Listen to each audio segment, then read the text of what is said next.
Hello bankers, welcome to officers Adda 24/7। This side Siya Aarti. और जैसे कि आपको पता है, अब आपके सीआईबी के एग्जाम्स में ज़्यादा दिन दूर नहीं है, तो एवरीडे हम लोग यहाँ पे छोटी छोटी जो आपके एबीएफएम के कॉन्सेप्ट है उसे हम लोग रिवाइज करते हैं। क्या होगा कि जब आप लोग ये बार बार सुनेंगे 10-10 मिनट में ही, तो टिल एग्जाम तक आप लोग देने जाएंगे तो वहाँ तक कि आप लोगों को बहुत अच्छे से याद हो जाएगा, रिटेन होने लग जाएगा। करेक्ट, बिकॉज एबीएफएम अगर आप देखते हैं तो ये बहुत वास्ट सब्जेक्ट है। यहाँ पे बहुत सारी अलग अलग छोटी छोटी थ्योरीज है, तो एक बार में पूरा रिटेन करना तो पॉसिबल नहीं है। देखिए, वो आपके लिए भी नहीं और इवन वो तो हमारे लिए भी नहीं होता है। बट ये हमें कैसे रिटेन होने लगता है, जब हम लोग इसे बार बार पढ़ते हैं तो। करेक्ट, तो यहाँ पे भी हमारा मोटिव यही है कि जब आपने क्लासेस कर लिया तो आपको समझ तो आ गया, बट रिविजन करने का जो हमें टाइम नहीं मिलता है, तो आप लोगों के लिए ये 10 मिनट्स कॉन्सेप्ट शो एवरीडे हम लोग बना देते हैं, ताकि आपका जो कॉन्सेप्ट है आप लोग उसे डेली डेली रिवाइज करते रहें, ताकि जब एग्जाम में आपसे केस स्टडीज एमसीक्यूज पूछा जाए, अलग अलग पैटर्न से अगर आपसे पूछा जाए, तो आप इजीली फाइंड आउट कर सकें कि एक्चुअली एग्जामिनर को क्या वर्ड चाहिए। करेक्ट, एग्जामिनर एक अपना वो जो पर्टिकुलर वर्ड है ना, उसके बिना आपको राइट आंसर नहीं देने वाला है। ठीक है, तो यहाँ पे हमें वो एक पर्टिकुलर जो आंसर है, जो एक पर्टिकुलर वर्ड है जिससे पूरा सेंटेंस हमारा डिपेंड है, वो हमें याद करना पड़ता है। और वो कैसे होगा? बार बार कंटिन्यूअस रिविजन करके। चलिए तो शुरू करते हैं। हमारा आज का जो टॉपिक है that is conflict management. Conflict कहाँ नहीं होता? कॉन्फ्लिक्ट हमारे घर में होता है। कहते हैं ना, जहाँ 5 बर्तन होंगे तो बजेंगे तो सही। करेक्ट, चाहे वो हमारे घर के बर्तन हो, चाहे वो एक ऑफिस में जाके बात हो रही होगी। जैसे आप यहाँ फोटो में भी देख रहे हैं, यहाँ पे एक बीच में तो एक पर्सन खड़ा है, साइड में 2 लोग यहाँ पे रो को खींच रहे हैं। अब यहाँ टग ऑफ वॉर नहीं चल रहा है, यहाँ पे लोग अपनी बात मनवाने के लिए खींचे जा रहे हैं। ठीक है, कि मेरी बात सही है, आई एम द सुपीरियर, मैं जो बोलूंगा या मैं जो बोलने वाली हूँ, मैं सही बोलने वाली हूँ। करेक्ट, ये बीच में उनको मैनेज करने के लिए खड़ी है। बट अगर ये सक्सेसफुली मैनेज नहीं कर पाती तो क्या होगा? इनके जो कॉन्फ्लिक्ट्स हैं, ये इनके जो डिफरेंसेस है, ये बढ़ने लग जाएंगे। इवन हमारे घर में भी होता है ऐसे। अगर 2 भाई बहन है, अब तो कोई भी रिश्ता आप उठा लीजिए, उनके बीच में अगर नोक झोंक थोड़ी हो जाती है तो हम क्या करते हैं? भूल जाने तो ऐसी बातें और आगे ध्यान देते हैं।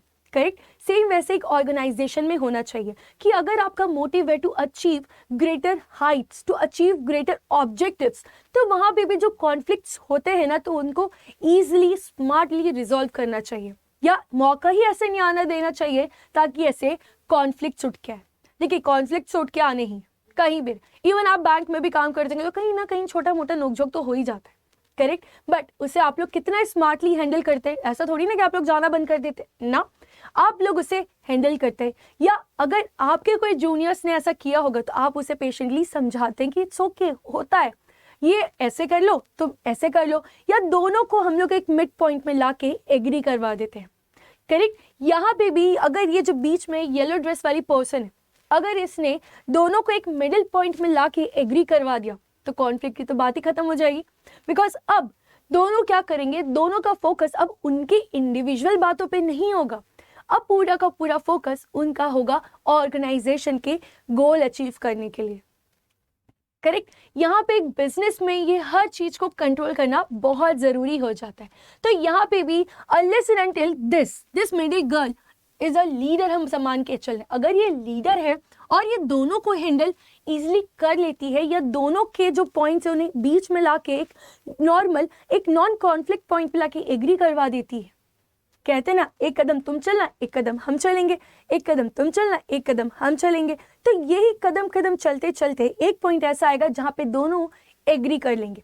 करेक्ट, तो ऑर्गेनाइजेशंस में ये कॉन्फ्लिक्ट को मैनेज करना एक बहुत बड़ी रिस्पॉन्सिबिलिटी हो जाती है, क्योंकि अगर ये कॉन्फ्लिक्ट रिजॉल्व नहीं हुआ तो क्या होगा? डिफरेंसेस आएंगे, पार्टीशन होने लग जाएगा, आधे लोग ये ऑरेंज के सपोर्ट में खड़े हो जाएंगे और आधे लोग ये साइड में हमारी ग्रीन के सपोर्ट में खड़े होने लग जाएंगे। करेक्ट, तो लोग अपना ऑर्गेनाइजेशन का गोल छोड़ के इन दोनों की लड़ाई में दोनों लोगों को सपोर्ट करेंगे, तो ये हमारा नहीं होना चाहिए।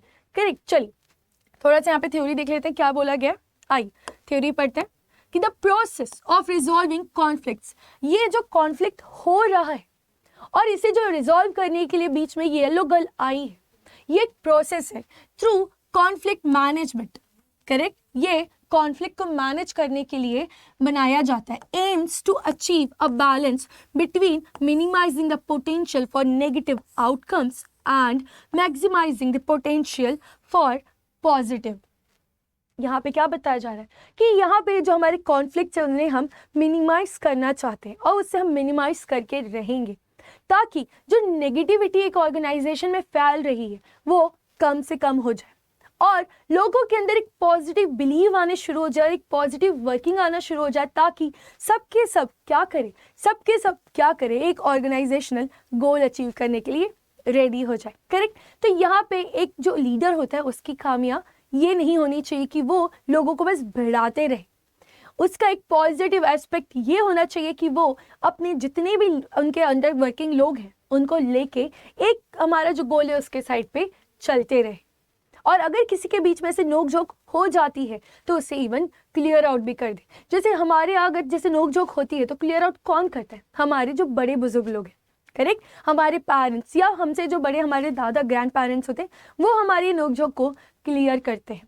करेक्ट, वैसे ही ऑर्गेनाइजेशन में जो भी लीडर होता है उसकी रिस्पॉन्सिबिलिटी होती है to clear out this negative aspect. Correct, तो ये होता है हमारा कॉन्फ्लिक्ट मैनेजमेंट। चलिए इसके बाद अब बात करते हैं हम लोग क्या क्या स्किल्स है टू मैनेज कॉन्फ्लिक्ट।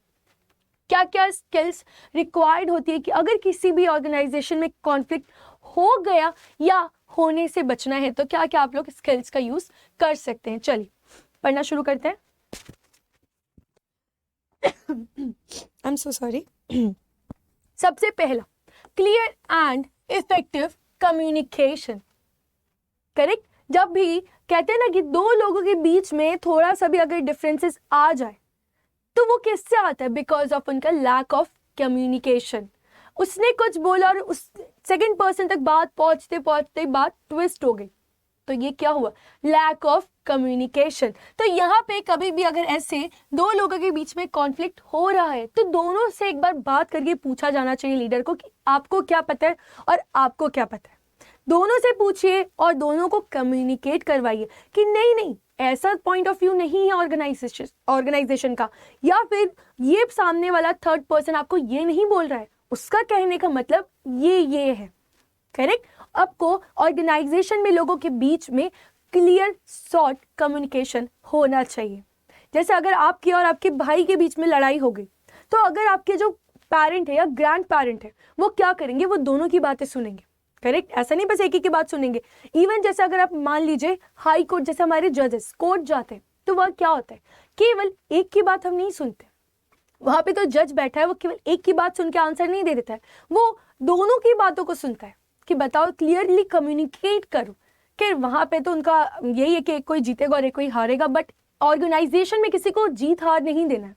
इनको एक नॉर्मल पॉइंट ऑफ व्यू पे लेकर आना कि यस आप दोनों सही सोच रहे हैं, बट थोड़ा अलग वे में सोचिए और क्लियर, और जो हमारा कम्युनिकेशन है उसे अच्छा करिए। यहाँ पे lack of gap of communication नहीं होना चाहिए। आइए फिर आता है सेकेंड हमारा, लिसनिंग अटेंटिवली। अब क्या होता है, कई बार सामने लीडर कुछ बता रहे और बीच में या फोन चलाने लग गए। करेक्ट, तो यहाँ पे जो हमारे ऑर्गेनाइजेशन के एम्प्लॉयज हैं, जो भी हमारे वर्कर्स हैं, उन्हें जब भी कोई बात हमें डिले मतलब कि कम्युनिकेट करी जा रही है तो उनका भी एक काम होता है ना कि वो अच्छे से सुने क्या बताया जा रहा है ना। अगर आधी बात लेके वो अपना पूरा पॉइंट ऑफ लेके बैठेंगे तो वहाँ पे कुछ ना कुछ तो गड़बड़ी होगी, क्योंकि उन्हें बात ही आधी सुनी है, बाकी टाइम तो वो फ़ोन चला रहे थे या फिर वो उठ के चले गए या फिर वो चाय पीने के लिए चले गए। तो इसलिए अगर कभी भी कोई मीटिंग्स वगैरह हो रही है तो वहाँ पे एक स्किल होनी चाहिए ताकि कॉन्फ्लिक्ट ना हो। तो यहाँ पे हर कोई एकदम अच्छे से अटेंटिवली सुने कि क्या बातें हो रही, और इनकेस अगर उन्हें कुछ लग रहा है तो क्लियरली वहाँ पे ही पॉइंट आउट करे कि देखिए हमें ऐसा नहीं समझ आया, या फिर क्या आप इसे दोबारा से रिपीट कर सकते हैं। तो इससे क्या होगा, यहाँ पे फ्यूचर कॉन्फ्लिक्ट होने की चांसेस वहीं पे ही खत्म हो जाएंगे। आइए फिर क्या कर सकते हैं, प्रॉब्लम सॉल्विंग। थर्ड क्या हो सकता है, प्रॉब्लम सॉल्विंग। जैसे ये देखिए, अब यहाँ पे आपको क्या समझ आ रहा है कि अरे ये बल्ब में एक टुकड़ा है, kind of a puzzle. Correct, तो प्रॉब्लम सॉल्विंग भी ऐसी ही होती है। हमें बहुत सारे अलग अलग टैक्टिक्स लगा के देखनी पड़ती है कि क्या टैक्टिक्स एक्चुअली इस प्रॉब्लम में फिट हो जाएगा। एक्चुअली नो वन नोज कि एक्चुअली क्या इसका रिजोल्यूशन है, नो वन नोज कि इसका एक्चुअली क्या फाइनल आंसर है। हर कोई क्या करता है, उसमें अपने बेस्ट जो भी आंसर्स है, जो भी बेस्ट ऑल्टरनेट्स है वो बताता है। फिर वहाँ पे हमें फाइंड आउट करना पड़ता है कि which is actually the best solution for the problems. Correct. इसके थ्रू भी क्या होगा, इसके थ्रू भी हमारे जो कॉन्फ्लिक्ट्स आने के चांसेस है वो कम हो जाएंगे with the help of again एक और skill that is problem solving. And last and बहुत जरूरी, बीइंग पेशेंट। जैसे कि फोटो बता रहे, शांति, पेशेंटली अगर आप कोई भी चीज को अचीव करना चाहते हैं तो वो होगा। I know and everyone knows there is always ups and downs, always ups and downs, but if you maintain your peace, if you maintain your peace, harmony सारे ऑर्गेनाइजेशन के लोगों के साथ, और लीडर की सबसे बड़ी जो खासियत होनी चाहिए उसे पेशेंटली सबकी बात सुननी चाहिए, तभी तो हर कोई आके उनको एक्चुअली में क्या दिक्कत है बता पाएगा। करेक्ट। तो ये हमारे लीडर की बहुत इंपॉर्टेंट क्वालिटी होती है, बीइंग पेशेंट होना। तो ये सारे स्किल्स होते हैं टू मैनेज कॉन्फ्लिक्ट किसी भी ऑर्गेनाइजेशन में। चलिए, तो आज का हमारा जो टॉपिक था how to manage our conflict management, तो यहाँ पे तो कंप्लीट हो जाता है। बट अब आपको लग रहा होगा कि ये ऐसे अगर हैं अलग अलग छोटी छोटी थ्योरीज, तो इससे हम लोग कैसे रिटेन कर सकते हैं। आई तो आप लोगों के लिए एक अल्टीमेट सॉल्यूशन है, दैट इज योर CIB महापैक 2.0, जिसमें अभी चल रही है डबल वैलिडिटी। और याद रखिए, ये अगर आपका अपकमिंग अटेम्प्ट है तो आप लोगों के लिए स्पेशली 3 months की वैलिडिटी का ऑलरेडी एक कोर्स आ चुका है। You don't have to go for 6 + 6 months, that is 8,000। अगर आपको नेक्स्ट अटेम्प्ट देना है तो आप पक्का इसमें जाइए, तभी तो आपको 6 महीने ज़्यादा मिलेंगे। करेक्ट। और अगर आपका यही एम है और इसी बार अगर आपको लग रहा है आप क्लियर कर लेने वाले हैं, तो आप हमारे महापैक 2.0 जिसका वैलिडिटी 3 months वाला है, आप उसमें भी जा सकते हैं। और सबसे अच्छी बात यहाँ पे ये है कि आपको यहाँ पे स्पेशल कूपन कोड मिलता है, दैट इज Y895। जैसे आप इसे एंटर करते हैं, तो अभी आप देख रहे थे यहाँ पे दिख रहा था आपको 6,000 प्लस का अमाउंट, बट जैसे आपने यहाँ पे कूपन कोड यूज़ किया दैट इज Y895, तो अब आपका अमाउंट हो जाता है यहाँ पे 5,480। Okay, that is 79% of. It's a very good deal. अगर आप इसको देखेंगे तो आपके इंक्रीमेंट का ये 0.1% भी नहीं है। करेक्ट। और यहाँ पे अगर आपको एक्स्ट्रा डिस्काउंट चाहिए तो आपको 1% ऑफ मिल जाता है बाय यूजिंग योर ऐप। तो याद रखिएगा, आप लोगों के कोर्सेज यहाँ पे चालू हो चुके हैं with the name of zeal and जोश। जल्दी से जाके आप लोग इसमें एनरोल कर लीजिए ताकि इस बार आपको प्रमोशन मिलने में कोई ना रोक सके। Thank you for watching. हमारे ये चैनल को ज़रूर सब्सक्राइब करिएगा। आपको ये सेशन अच्छा लगा हो, इन्फॉर्मेटिव लगा हो तो लाइक ज़रूर करिएगा और शेयर ज़रूर करिएगा आपके फ्रेंड्स एंड कलीग्स के साथ जो इस बार CIB के एग्जाम्स देने वाले हैं। Thank you for watching.